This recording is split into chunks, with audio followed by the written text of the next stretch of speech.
Shalom, all praise, honor, and glory and fear to Yahweh Bashim Yahushai, Bashim our Kakadash, double honors to the apostles and elders of Great Millstone who lead our nation, and peace and salutations to the hopeful elect striving for salvation during these electrifying and trying times.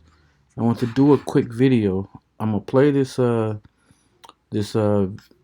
this quick clip from from YouTube, and it's entitled "An Anti-Lockdown Movement: A Very American Protest Amid Coronavirus Pandemic." After I play this, I'm going to the scriptures.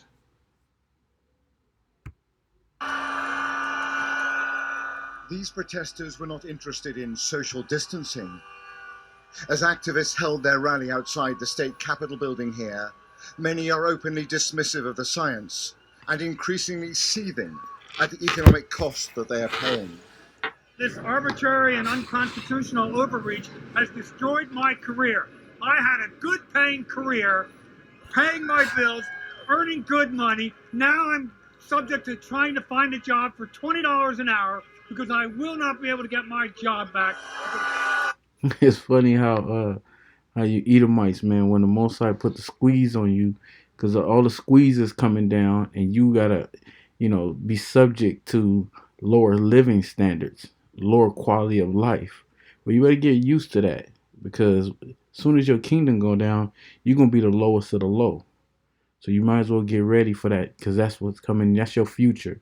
So your inward thoughts is that your kingdom shall go on forever, but your kingdom got an expiration date, and we closely approaching that date and that time.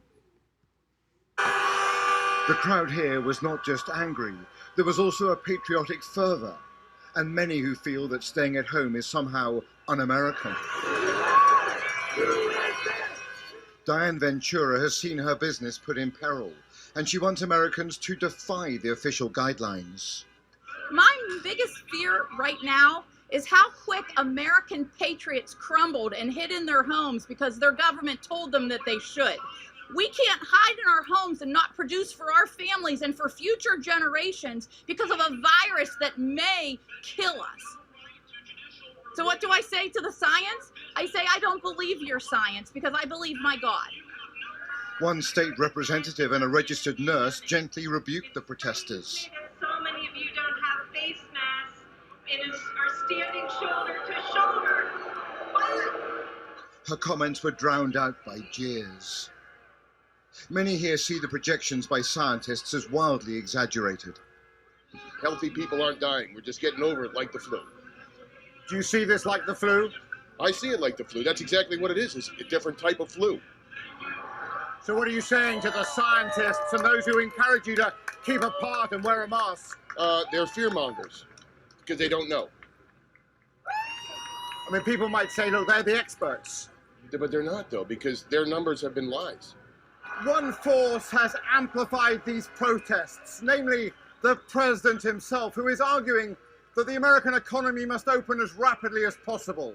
It's an extraordinary fact that he is siding with these anti-lockdown activists and not with his own scientific advisors. These protesters are a minority of Americans, but they are a potent coalition of gun rights activists and those fearful of the economic carnage unfolding.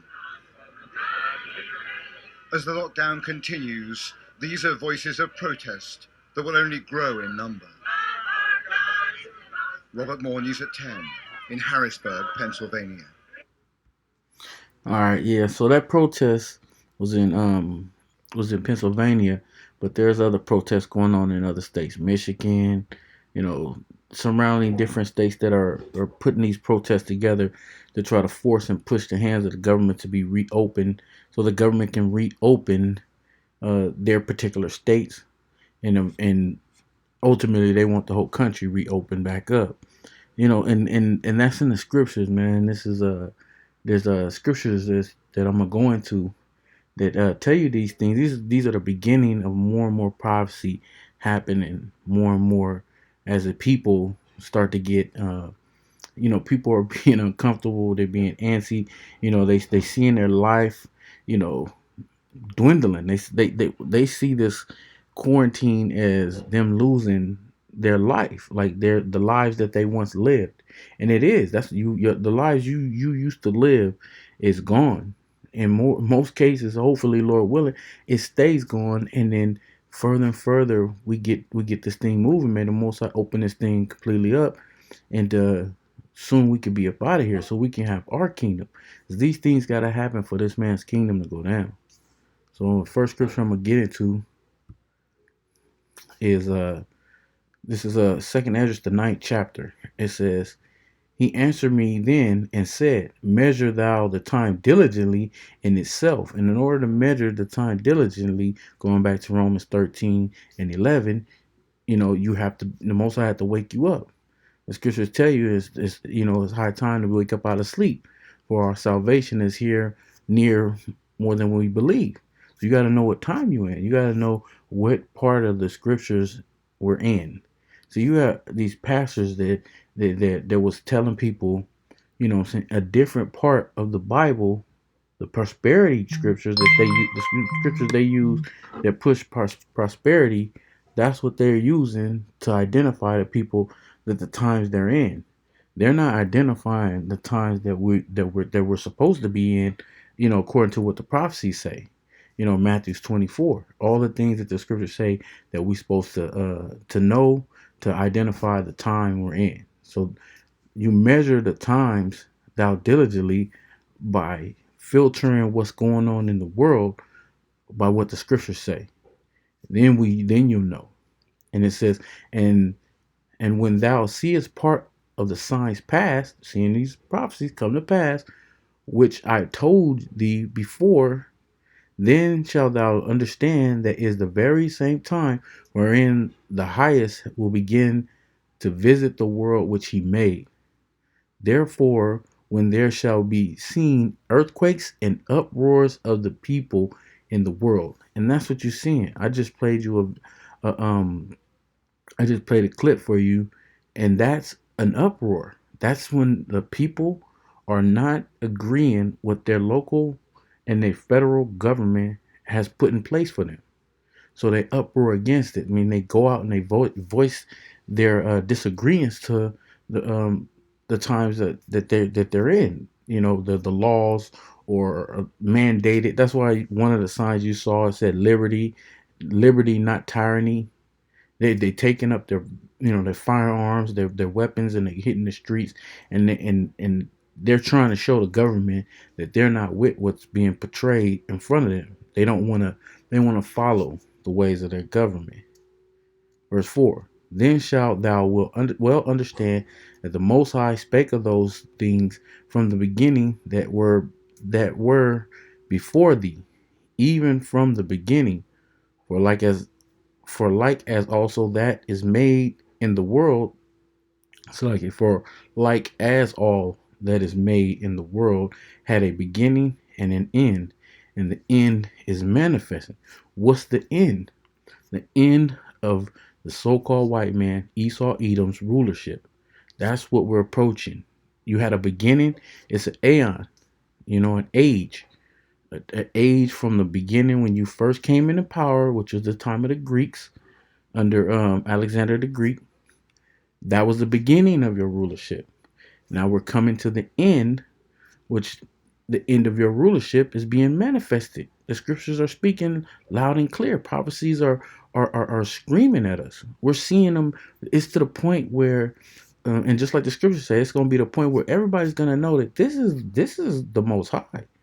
Everything that's being manifested. And brothers been teaching and saying this for years. Now it's being manifested, presented. This is second Esdras 15, and I'm starting at verse 12. It says, Egypt shall mourn, and the foundations of it shall be smitten with the plagues and punishments that the Most High shall bring upon it. Now, what is being smitten? The foundations. What are the foundations? Foundations are what your country is stabilized by. This economy is part of the foundation of this country, and people aren't working. People want to get back to work. This man gave stimulus package to try to stimulate the economy so people could spend money. They've had to do this before, and you're gonna have to do another stimulus package. And you're going to continue to do this to the dollar crash. And we want you to do that, crash the dollar. So you can implement your stage two phase, which you want to, which is what? The microchip, the cashless society and digital currency. So therefore, people have to get chipped in order to work, or in order to receive the life they used to live, and they're gonna line up for it. So we that's another part of prophecy. So people not working is crippling your society. It's crippling um, the the everything that what goes into people working, which is the economy. The economy is being crippled. People's lifestyles have changed, and some people can't provide for their families. Some people have to move in with other people because you have greed. You have these companies that are out there that are expecting you to still pay bills, even though there's a nationwide siege on work. The president had to basically seize people's opportunity of being able to go to work every day because of the coronavirus. But yet corporations are still calling you up, asking you for and telling you due dates and all this other stuff. And then you have mortgage companies that people have to still pay their mortgages and pay their rent. The foundations are crippling. And one plague in particular that caused this crippling is the coronavirus, which is a plague and a punishment from the Most High. Whether it's actually doing the damage that Esau is out there projecting, or that's really telling you, reporting what's going on, whether that's happening or not, the effect of it, we're all feeling the effect of it. So they that till the ground shall mourn, for the seeds shall fail through the blasting and hail, and with a fearful constellation. Woe to the world and them that dwell therein. For the sword, their death, so like for the sword and their destruction draw nigh, and one people shall stand up and fight against another, and swords in their hands. Have you seen in the video? Those guys had automatic weapons, firearms. You know, they had high-powered firearms, which is the government don't want you having. That's why they're trying to slash the Second Amendment, so people can't have the right to bear arms. And they want to collect people's firearms and disarm the public, because that's one um, aspect of it. Apostle Tahar just went into it on I believe it was a week before last, teaching, saying that there's not going to be a large, huge race riot, because that was being said. There's going to be one whole full race against these other full races. He shed some clear light on that. You may have little pockets of little racial tension and racial wars going on between small sections of people, but not a big, huge on a huge mass level, which makes sense. That makes real good sense. Then you're gonna have people that are government officials. That's one set of people against civilian people. That's that makes sense too. So you're gonna have, people that are gonna be going against their local and federal government, and then government going against them. And that's why the next verse, part of the verse says, "They shall not regard their kings nor princes." Their kings and princes. That's your presidents on down to your state level governors, officials. They go on TV and going to tell you what you should be doing, or telling the people what not to do. And also your mayors. That also includes your chief of police and your law enforcement. They're not gonna regard what they say. They're not gonna listen to what they say. They're gonna do what they feel.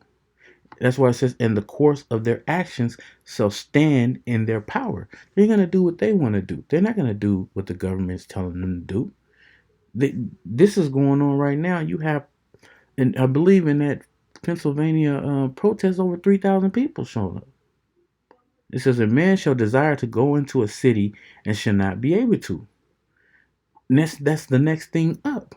People aren't going to be able to go from one city to the next. They're going to put curfews out there because people aren't going to start listening. They're going to be out there. They're not going to be practicing social distance. They're going to do what they want to do because they're going to be tired of being cooped up in the house, listening to what the government say off scare tactics. So they so so they're gonna what put they're gonna close down cities and borders from one city to the next or one town to the next, you know, depending on where people live. You're not gonna be able to. You're not supposed to be able to be doing that anyway because there's a nationwide curfew going. I mean, a nationwide quarantine going on.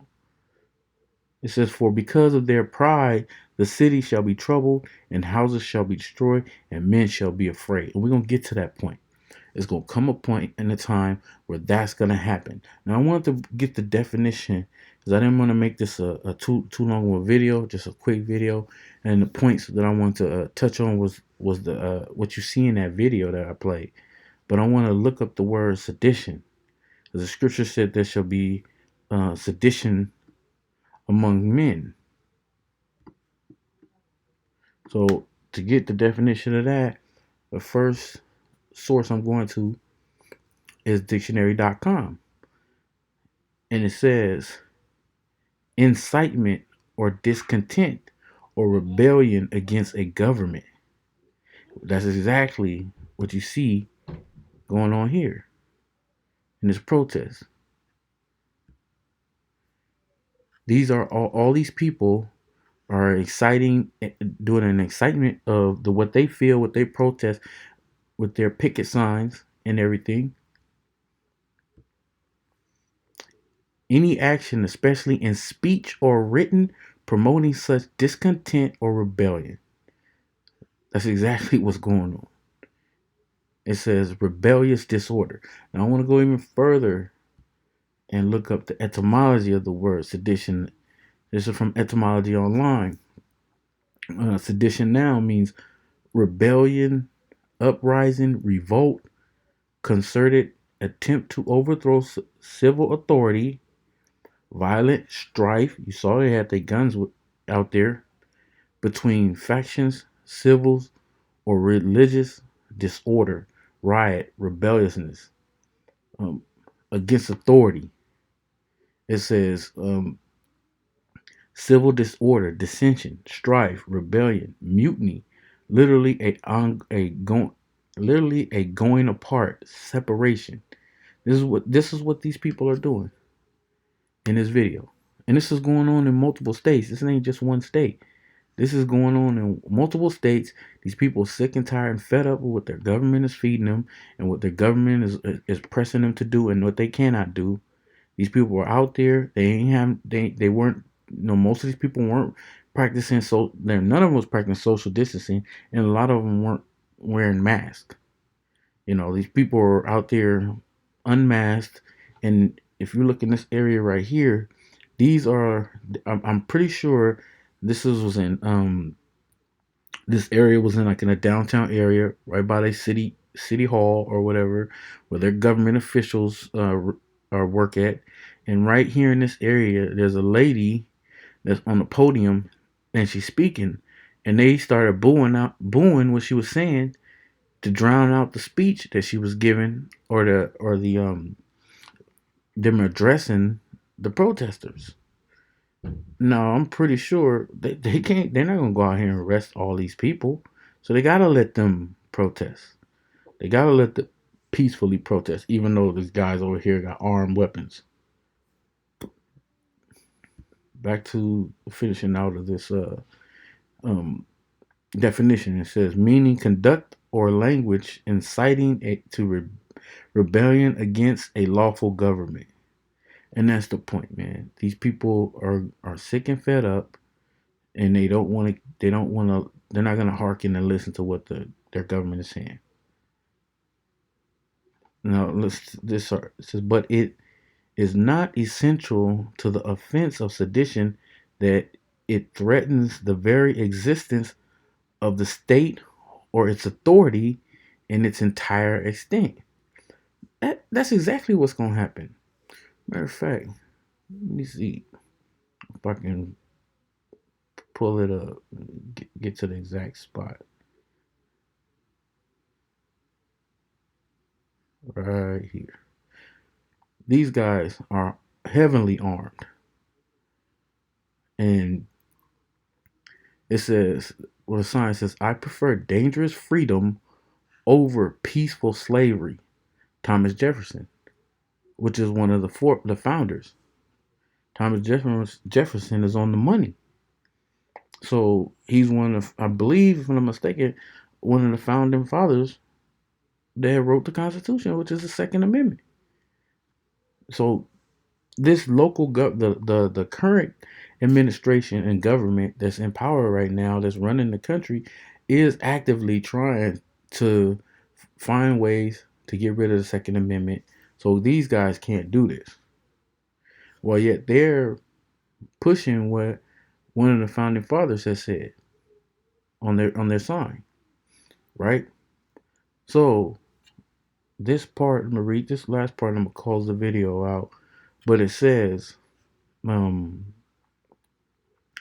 it says, matter of fact, I'm gonna read it in full extent. It says, "Less serious than treason."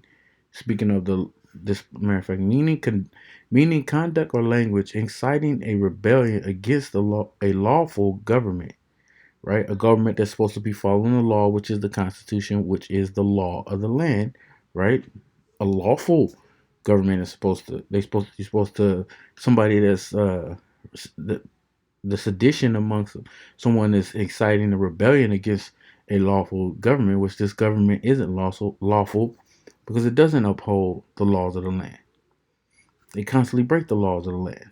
It says, um, less serious than treason as wanting or overt act, but it is not essential to the offense of sedition that it threatens the very existence of the state or its authority in its entire extent.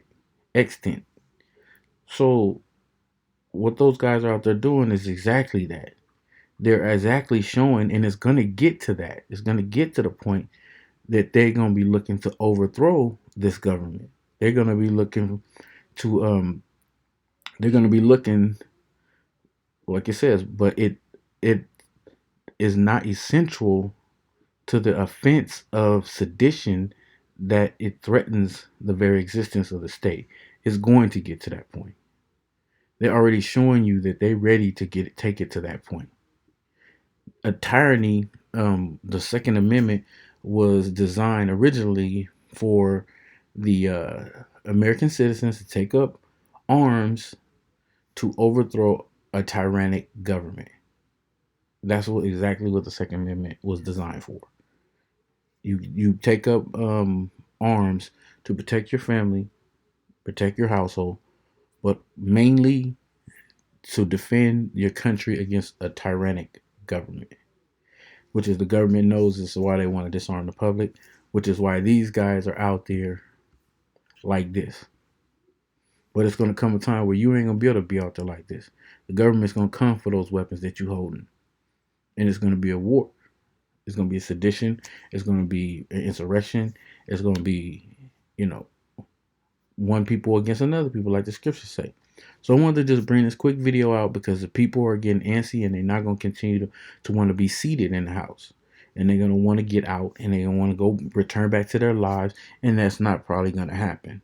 Lord willing, it don't happen. Lord willing, we just keep, Most High just keep pouring out the prophecies and we just keep moving forward to get out of this, get out of subjection to this man and get our kingdom, you know. So with that, I'm gonna bring this quick lesson to a close.